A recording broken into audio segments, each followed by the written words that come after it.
Olá, meu nome é Alexandre Henrique e o segundo integrante deste grupo é o Vitor Matos. Essa apresentação é da disciplina de Biodiversidade Animal e Vegetal, lecionada pelo professor Cleiton. O tema dessa apresentação será o uso de algas para a captação de dióxido de carbono industrial. Os objetivos dessa apresentação são apresentar as evoluções industriais e os impactos de emissão de gases de efeito estufa, sobretudo o dióxido de carbono na atmosfera. Além disso, apresentar os conceitos importantes sobre as algas e suas particularidades sobreviventes, exemplificando os índices ideais de nutrientes e pH. Após, irei apresentar o processo de acidificação dos mares devido ao aumento dos reagentes e suas consequências social e ambiental.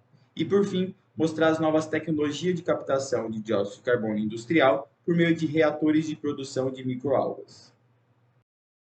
Para a compreensão do tema, farei uma contextualização histórica. De início, em aproximadamente 1750, com a primeira Revolução Industrial, os processos de produção foram realizados por pistões movidos a vapor. Nessa mesma época, o carvão mineral foi o principal combustível fóssil para a produção de calor. Já na segunda Revolução Industrial, os combustíveis fósseis, tais como carvão, óleo diesel e derivados do petróleo, foram utilizados para a geração de energia elétrica em termoelétricas, através da combustão, dissipando uma grande quantidade de dióxido de carbono no processo. Em sequência, veio a Revolução Técnico-Científica, com o uso maior do petróleo como base energética, por exemplo, para transportes contemporâneos e para a produção de matéria-prima para diversos produtos manufaturados. Todas essas revoluções tiveram como impacto significativo o elevado índice de emissão de dióxido de carbono na atmosfera, desequilibrando o meio aquático, que é o principal meio de absorção do excesso de dióxido de carbono. Segundo pesquisas científicas, o pH do meio aquático era de 8,2 pé industrial. Em 2013, o pH estava em 8,1 e tem estimativas que o pH em 2100 será de 7,7. Isso equivale a uma diminuição de 150% em relação aos dias atuais. Nessa apresentação, é importante conceituarmos o que é pH. O pH é o potencial hidrogeniônico e o seu valor depende das concentrações de íons cátions de hidrogênio no meio. O pH é calculado como sendo menos o log da concentração de H+, como está representado aqui atrás. Essa fórmula é obtida a partir da constante de equilíbrio químico da água, que é igual à concentração de H+, multiplicado pela concentração de íon OH-. E esse valor, na temperatura de 25 graus Celsius, é igual a 10 elevado a menos 14, como também está apresentado aqui atrás.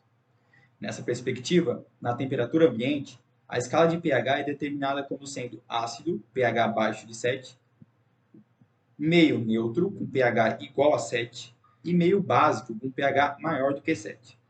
Nesse sentido, com o aumento dos íons molecular hidrogênio no meio, menor é o pH. Diante dessa conceituação do que é pH, o meio aquático, o local onde as algas vivem, é um sistema que tem o pH variado, assim como o sangue humano, que é uma solução tampão. E de acordo com a temperatura ou com as concentrações de alguns íons ou moléculas solubilizados no meio, o pH pode se alterar. Devido a isso, as algas, sendo um organismo sem tecidos propriamente desenvolvidos, são altamente sensíveis à variação do pH, sendo que com a acidificação dos mares, devido ao aumento do dióxido de carbono solubilizado, menor é o pH, podendo ocorrer a desnaturação das suas enzimas e proteínas, levando à morte. Para conceituar o que é pH, iremos agora entender melhor a acidificação dos mares. Para isso, iremos usar as teorias do químico Le Chatelier. Ele afirma que quando um sistema está em equilíbrio químico, quando você aumenta a concentração dos reagentes, você desloca para a formação dos produtos. Diante disso, o meio aquático é um grande equilíbrio químico, no qual o dióxido de carbono que está na atmosfera se solubiliza no meio aquático, portanto, aumentando a quantidade de reagentes que é o CO2. Esse CO2 interage com a água, formando o ácido carbônico, H2CO3, que é um ácido estável, que se quebra em íons H+, prótons, e íons bicarbonato. Portanto, com o aumento do dióxido de carbono solubilizado do meio aquático, está aumentando as concentrações de H+, portanto, diminuindo o pH do sistema.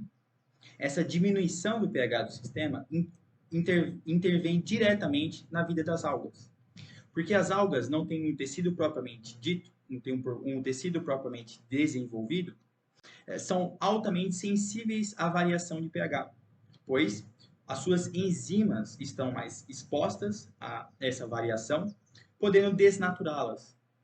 Então, a diminuição do pH intervém diretamente na bioquímica da sobrevivência das algas.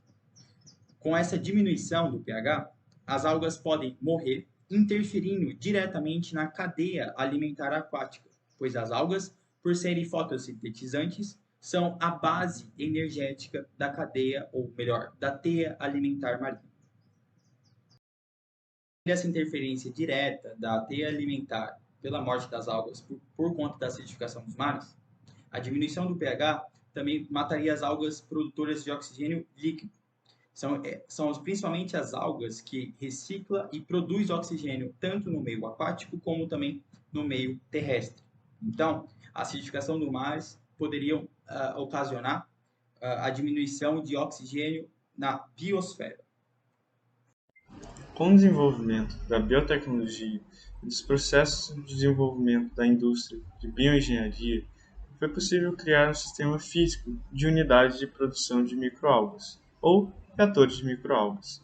Essas unidades são definidas como ambientes altamente especializados e meios ideais para uma elevada produção de algas e, consequentemente, de captação de dióxido de carbono, sendo ideal próximo às regiões de indústrias e meios urbanos, sendo fundamental para a diminuição da concentração de gás carbônico na atmosfera e, em consequência da biomassa produzida, ela é utilizada na produção de biocombustíveis. Esses reatores têm como auxiliar uma inteligência artificial para manter o sistema equilibrado. Portanto, esse processo tem como resultado, além da diminuição de dióxido de carbono, a diminuição no processo de acidificação dos meios aquáticos e diminuição de um dos gases do efeito estufa, remediando assim o aquecimento global.